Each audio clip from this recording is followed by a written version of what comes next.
Welcome to the Darrang College e-learning platform. This presentation is meant for the first semester English Core Paper 1 students. The paper is titled English, Literary and Social History. And we are in the unit 1 of the paper, that is Medieval and Renaissance. And we are here dealing with the medieval part of the literary and social history. The title of the paper, the subject matter today, is the poet John Gower. And we have titled it as John Gower, an evaluation of his poetry. So we are in the process of understanding the period of great individual writers, which falls within the Middle English period, that is from 1350 to 1400. And the three great poets of the period we know are Geoffrey Chaucer, John Gower, and William Langland. So today's class is on John Gower. In one of our previous presentations, we have discussed Chaucer. Today it's John Gower, and subsequently we shall be dealing with William Langland. So let's move on to the slides. First, locating Gower. Let us find out where Gower belongs to, his position, his standing. Now, as we have said, we have repeated that Gower belongs to the period of great individual writers, that is from 1350 to 1400 of the Middle English period. He is a contemporary of Chaucer and Langland, and it is interesting to know that in the 15th and 16th centuries, John Gower was actually considered to be at par with Chaucer. He was considered to be as great a poet as Chaucer himself. But people's taste changed over time. Since the 17th century, it is Geoffrey Chaucer who has attained an ascendancy in the opinions of critics as well as of lay readers. Today, readers of poetry prefer Chaucer to Gower, but that does not take away anything from the greatness of Gower as a Middle English poet. His contribution to the development of Middle English poetry cannot just be exaggerated. So let's move on to the next slide. Now, this tension between instruction and entertainment is a classic one and a familiar one in art and in literature. Literature often is defined as instruction through entertainment. And it is the blend of the two that great writers achieve. But often we see that in writers, sometimes the balance tilts towards either instruction or towards entertainment. As far as Gower is concerned, it is conspicuous that in him the balance tilts towards instruction rather than entertainment. Geoffrey Chaucer, in fact, in Troilus and Cresside, addresses Gower as "O moral Gower." Now that phrase moral or moral Gower actually reveals a lot about the poet Gower. It gives us a clue to the characteristics of his poetry. Now Gower's poetry is didactic in nature. He writes poetry to teach, to preach. So his poetry is instructive, and what is noted in his poetry is his earnestness. He teaches through his poetry for the improvement of our conduct.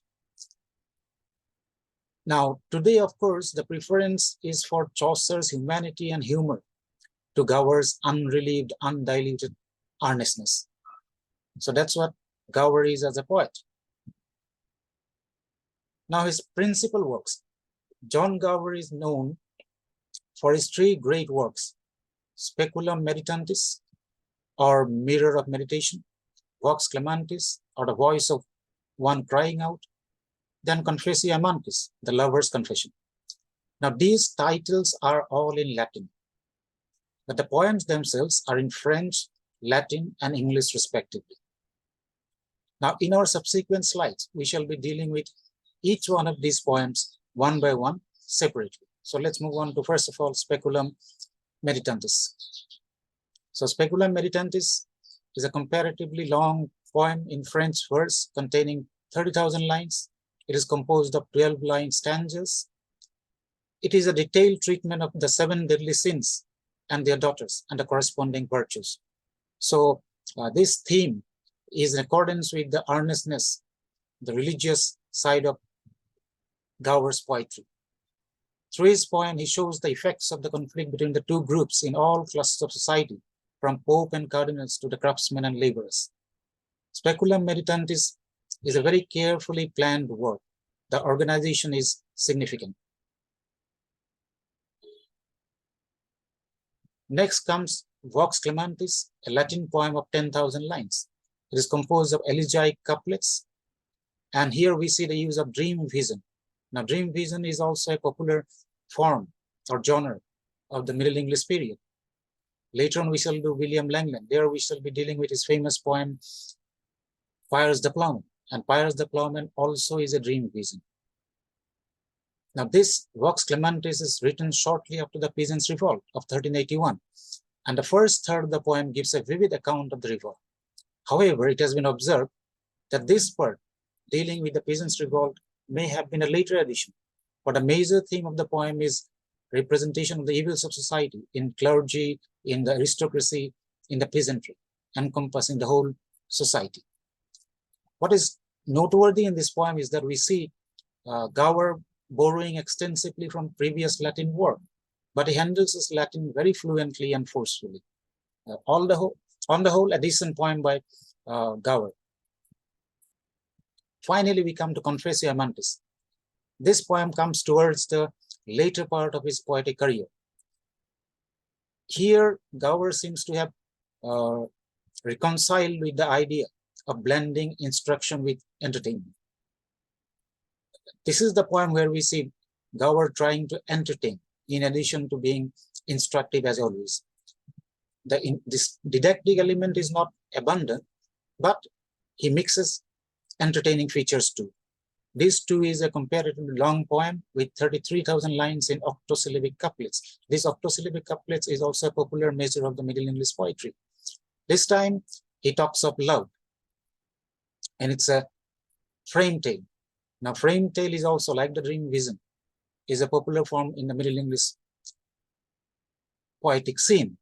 Now, the most famous frame tale of the Middle English poetry, of course, is Chaucer's The Canterbury Tales.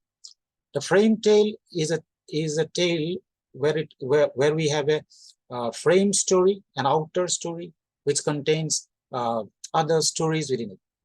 In the Canterbury Tales, the frame is provided by the story of the pilgrims on their way to Canterbury, deciding to tell tales to deal with the monotony and the travel. Within that frame comes the tales told by the various pilgrims. Similarly, Confessio Amantis is also a frame tale. The frame story is the story of the lover who confesses to a priest of Venus. That frame offers the occasion for these collection of exemplary tales of love that we find in this poem. The love that he talks about is both courtly and Christian love.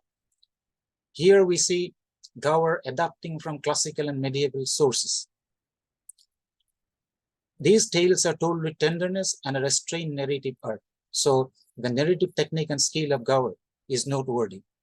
And for the first time, we see classical myths, especially from Ovid's Metamorphoses, making their way into English literature in the Confessio Amantis. Now, to come to a kind of conclusion about Gower. So in our first slide, in the title slide, we said John Gower, an evaluation of his poetry. So finally, after considering his poems, their themes, their forms, their concerns, we can come to the conclusion that Gower, the poet, is an earnest man with a message for his time. He is alarmed at the way the world is going, and through his poems, he wants to caution and to teach the people. He exhorts the king and preaches to the public. He is for reform, no doubt, but the reform should be within the established order. He is opposed to the kind of violent reforms advocated by Wycliffe and the Lollards, for instance. The Peasants' Revolt fills him with horror, though he mentions the Peasants' Revolt, as we have seen. Thus, Gower represents the fears of his age, and he, through his poetry, sends a message to the people, all the classes of people in the society. So that was a brief presentation on the poetry of John Gower, an attempt at estimating him, assessing him as a poet of the Middle English period. We have already said today the people's preference, the reader's preference is for the humanity and humor of Chaucer to the moral earnestness of Gower. But that does not reduce the importance of John Gower as a Middle English poet. His contribution to Middle English poetry cannot be exaggerated. It cannot be ignored at all. It is the trio, Chaucer, Gower, and Langland, who have to be understood, who have to be studied in order to get a 360-degree panoramic view of the poetry of the Middle English period. Gower stood equal with Chaucer for 2 centuries and more. Later on, people's tastes changed, no doubt, but that does not mean Gower can be relegated.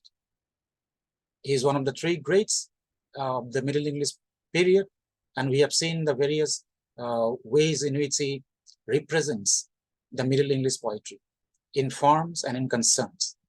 So this brief presentation, I hope, will help you get a better perspective of John Gower the poet, and in our subsequent presentation, we shall go to William Langland, and then we can have at a whole and a holistic view of the poetry of the Middle English poetry, poetic scene by considering the 3 poets together, comparing them, contrasting them, evaluating them, Chaucer, Gower, and Langland.